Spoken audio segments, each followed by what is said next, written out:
그때 헤롯 왕이 손을 들어 교회 중에서 몇 사람을 헤아려 하여 요한의 형제 야고보를 칼로 죽이니 유대인들이 이 일을 기뻐하는 것을 보고 베드로도 잡으려 할세. 때는 무교절 기간이라. 잡음에 옥에 가두어 군인 내식인 네페에게 맡겨지키고 유월절 후에 백성 앞에 끌어내고자 하더라. 이에 베드로는 옥에 갇혔고 그 애는 그를 위하여 간절히 하나님께 기도하더라. 헤롯이 잡아내려고 하는 그 전날 밤에 베드로가 두 군인 틈에서 두 쇠사슬에 매어 누워 자는데 파수꾼들이 문 밖에서 옥을 지키더니 호련히 주의 사자가 나타나매 옥 중에 광채가 빛나며 또 베드로의 옆구리를 쳐 깨워 이르되 급히 일어나라 하니 쇠사슬이 그 손에서 벗어지더라. 띠를 띠고 신을 신으라. 베드로가 그대로 하니 겉옷을 입고 따라오라. 베드로가 나와서 따라갈새 천사가 하는 것이 생시인 줄 알지 못하고 환상을 보는가 하니라. 이에 첫째와 둘째 파수를 지나 시내로 통한 쇠문에 이르니 문이 저절로 열리는지라. 나와서 한 거리를 지나매 천사가 곧 떠나더라. 할렐루야. 오늘도 주님의 일하심이 우리의 매 발걸음마다 매 순간마다 함께 하시는 줄을 믿습니다.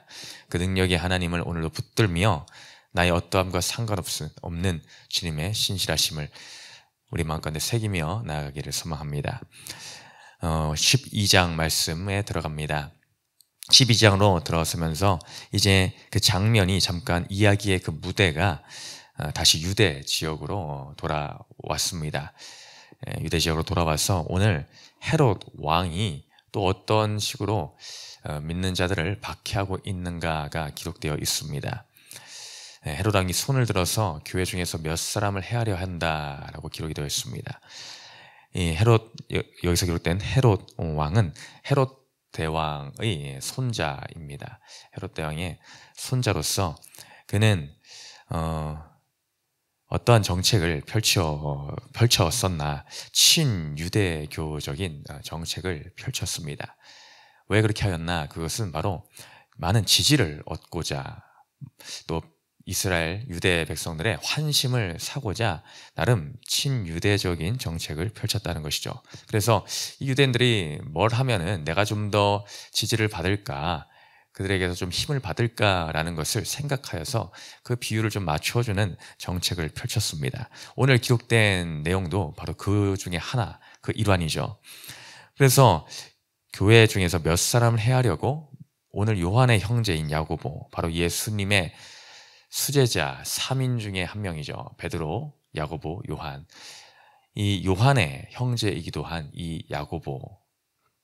이 야고보가 이 헤롯의 손에 죽게 됩니다. 바로 사도들 중에서는 첫 순교자에 해당하는 것이 바로 이 야고보입니다. 또 이 일을 하고 나니 이 유대인들 중에서 그것을 기뻐하였다라는 거죠. 그것을 기뻐하는 것을 발견한 이 헤롯 왕은 이것을 좋아하네. 그래서 이 베드로도 잡으려 하였다. 그래서 베드로를 잡아서 옥에 가두어서 군인들을 시켜서 그 문을 단단히 지켜라라고 하였습니다. 베드로가 벌써 옥에 갇힌 것도 한두 번의 일이 아니죠. 앞서도 많이 잡혔었고 또 공회도 끌려가곤 했었습니다. 그런 일을 겪었던 베드로, 오늘도 옥에 갇혀서 있는 처지가 되고 말았습니다. 근데 그 가운데서 이제 하나님이 이 믿는 자들의 기도, 교회 공동체가 베드로를 위하여서 간절히 기도하였다라고 5절에 기록되어 있죠. 그 간절한 기도에 응답하셔서 이 베드로를 천사를 풀어 그를 이끌어 나오는 이 기적을 베풀어 주시는 장면이 오늘의 장면입니다. 오늘의 이 장면을 통하여서, 이 이야기를 통하여서 우리는 어떤 부분을 배워야 될까? 우리는 먼저 환난 중에 기도해야 된다. 환난 중에 기도해야 된다는 것입니다. 오늘 이 믿음의 공동체 예루살렘 교회는 오늘 이 베드로, 이 수제자, 그들의 리더라고 할 수 있는 베드로가 갇혀버리는 이 사건, 교회의 이 순환의 사건을 통하여서 그들은 무엇을 하게 되는가? 바로 기도하게 된다. 그것도 간절히 기도하게 되었다는 것입니다. 환난의 때, 고난의 때가 닥칠 그때에 이들이 가장 먼저 취한 태도는 하나님 앞에 기도하는 거였습니다. 우리는 어떤 어려움의 순간, 그때에 가장 먼저 어떤 태도를 가지고 나아갑니까? 발을 동동 구르며 이를 어찌할꼬 어떻게 해야 될까라고 하며 사방팔방으로 해결책을, 대안을 마련을 하고 할 수 있는 한 모든 사람과 인맥을 동원하여서 그 문제를 해결하려고 하는 쪽으로 우리의 생각이 먼저 뻗치지는 않습니까? 우리는 그 환난이라는 그 순간에 내 마음 가운데에 하나님을 향한 기도, 그것은 얼마나 내 중심에 있느냐는 것입니다. 오늘 이스라엘 이 예루살렘 교회에 이런 환난이 찾아왔을 그때에 그 환난이 기도로 바뀌게 되는 역사가 일어납니다. 그들이 기도했다라는 것의 의미는 교회가 단결하여 하나로 뭉쳤다는 것입니다. 하나로 뭉쳤다. 위기 앞에 오히려 단결하여 그 고난 가운데 교회는 기도를 해야 됨을 시사해 주고 있습니다.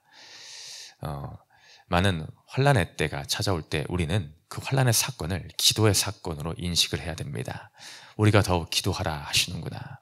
우리가 더 단합하라 하시는구나.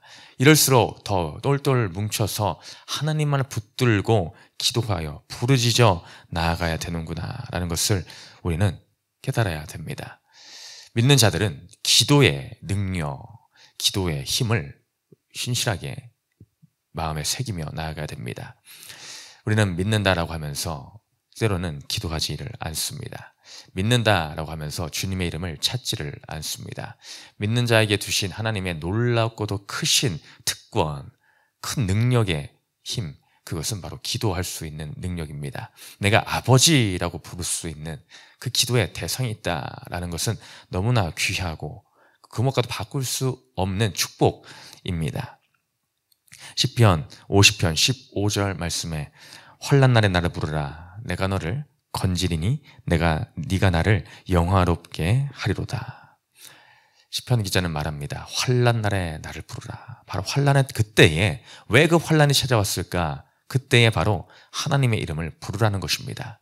너의 힘으로 안 되는 거, 왜 그걸 가지고 여전히 내 힘으로 해결하려고 헛된 수고를 하느냐 하는 것이죠. 너에게는 아버지가 있다는 것입니다. 그 아버지께 오늘도 환난의 그때에 너는 부르짖음의 때이구나 라는 것을 깨달아야, 깨우쳐야 되는 것입니다. 주의 이름을 부르는 자는 구원을 얻으리라.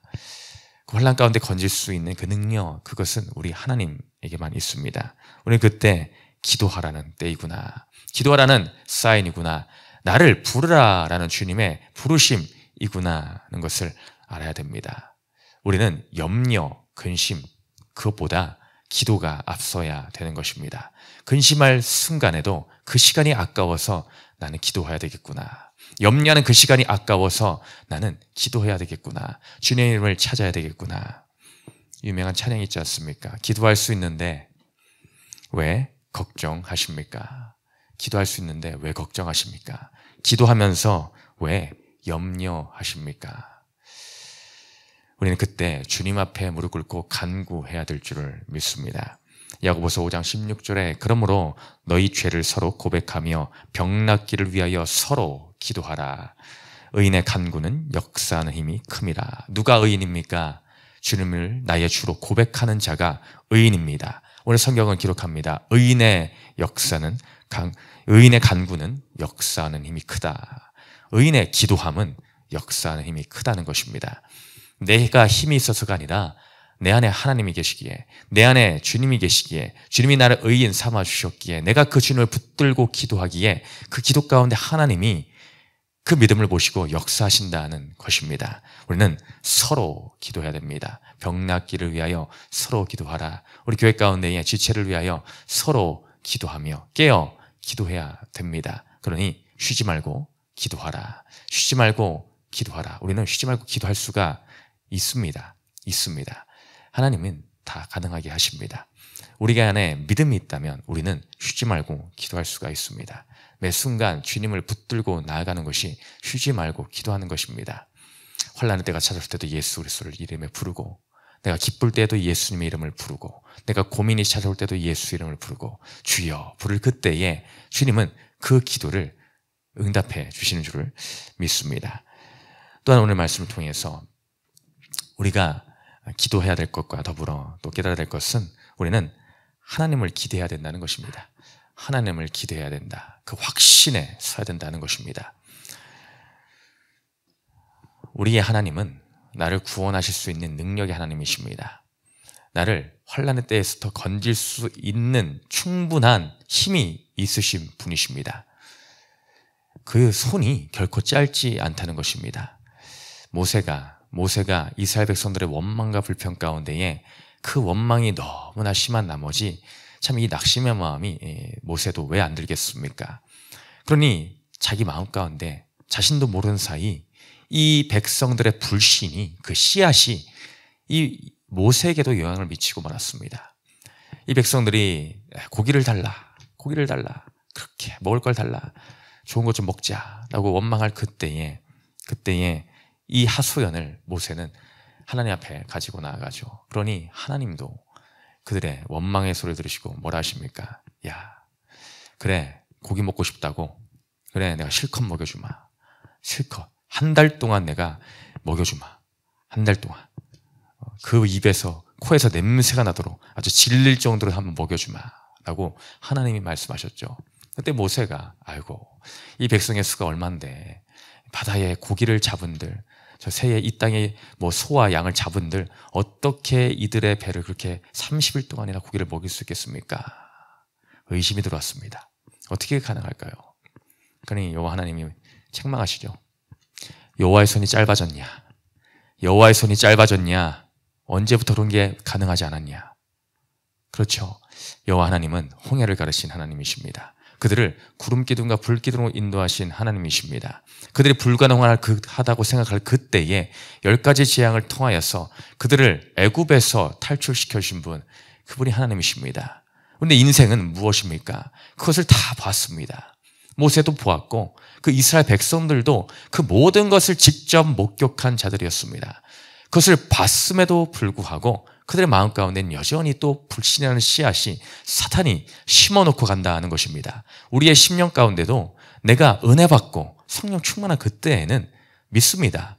할렐루야 부릅니다. 근데 또 어느 순간 인생의 환란이라는 폭풍우 가운데에 의심의 씨앗을 은근슬쩍 심어놓고 가면 또 거기에 휘청거립니다. 아이고 어떻게 됩니까? 내 이 현실을 보세요. 되겠습니까? 라고 생각을 합니다. 그때마다 여호와의 손이 짧으냐? 여호와의 손이. 우리는 그걸 기억해야 됩니다. 그렇지.